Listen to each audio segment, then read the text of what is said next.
In this video, I'll talk about the basics of animation. So we'll be working with the Pokeball, as I'm pretty sure we worked on this in class as well. I'll just move this into the pivot. I'll just move this in the center right now. At the bottom here, you may see that there are these numbers like 1, 2, 3, 4, 5, 6, 7, 8, 9, 10, etc. all the way up to like 120. This is known as your timeline, and these numbers represent each frame. Frames basically make up an animation. Just basically look at it as like an image. A sequence of images really is kind of what animation is. So you go through like image 1 and it goes through all the way through image 1, 2, 3, 4, 5 all the way up to whatever you've put up to, say for example here 120. Underneath that you'll have the time slider here. You'll see that you can kind of sift through all of the frames of animation. There's these little light grey boxes here, so you can click on those and you can look at certain parts of your timeline. So I can move it up to say 53 here and bring it all the way to 200 there, or I can just look at the entire 200 timeline here. You'll see that it goes up in increments of 5, so it's 5, 10, 15, 20. If I scroll it down, you can kind of see all the individual frames as well, so that kind of helps if you want to kind of go into sort of those sort of smaller, finer details. But for now, I'll leave it about 100. So make sure you have your object selected. We'll go back to frame 1, and all you got to do next is press S. So you see the bottom right hand corner here and also here as well. You see that all this has gone red and there's a little red line here. This basically means that we have keyframed our object. Keyframe meaning that we're telling Maya that this object is at this particular location, this particular rotation, etc.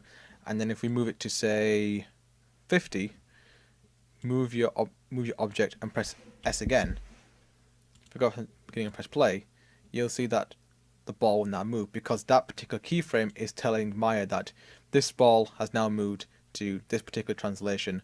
And we can even do more to it. So for example, we could add a bit of a spin to it. Press S again. So if I press play now, you see that the ball will roll across. And hell, I could even make it,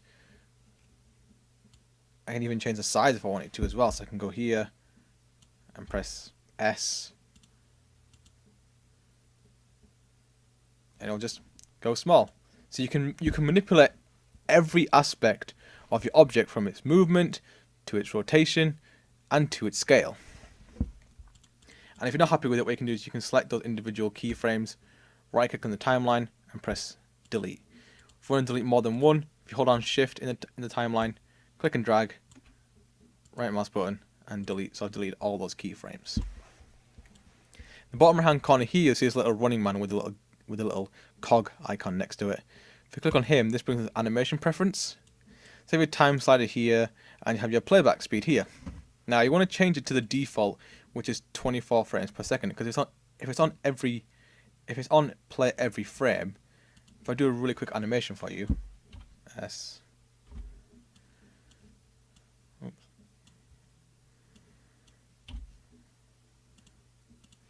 You see that the animation plays really, really fast, and we don't want it that way.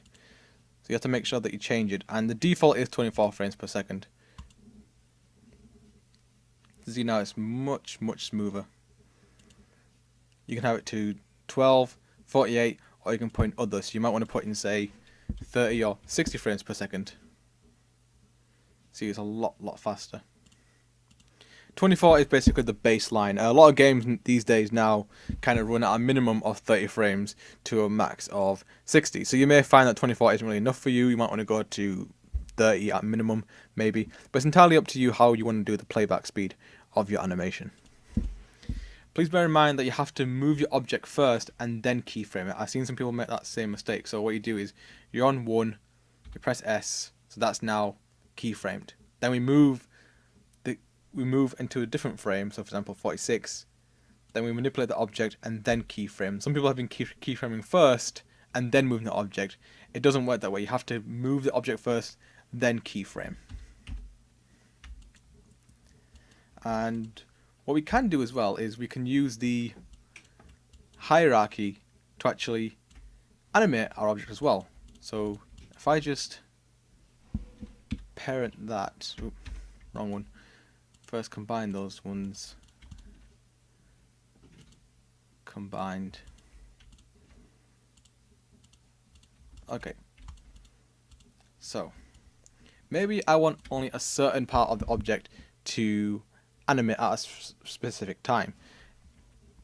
What I can do is, if I select the top half, select the bottom half, and parent it, because the bottom part is the parent, top part being the child, I can animate the bottom half and the top half will follow along.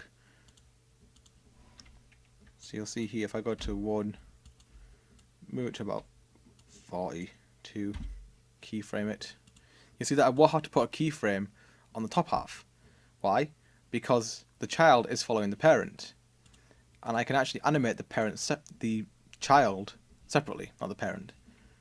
So when it gets to about 44, look, when does it stop? Yeah, 42. Put a keyframe in there. Then at about 70, I could open it up. But you might have noticed that the pivot isn't really in a great location for it to actually act like it's on a hinge. So you might remember in the previous video that when I press modify center pivot, it moves the pivot. We can actually manually move the pivot in any direction that we want. So if you press insert, you'll see that the pivot's slightly changed. What you can do is you can actually move it to wherever you want. You can either align it to a specific edge. So if I select this edge here, you see that the pivot changes and is aligned to that specific edge. So if I press insert now, when you press insert again, it locks it into place. So see now, if I rotate that, it's almost like it's on its hinge.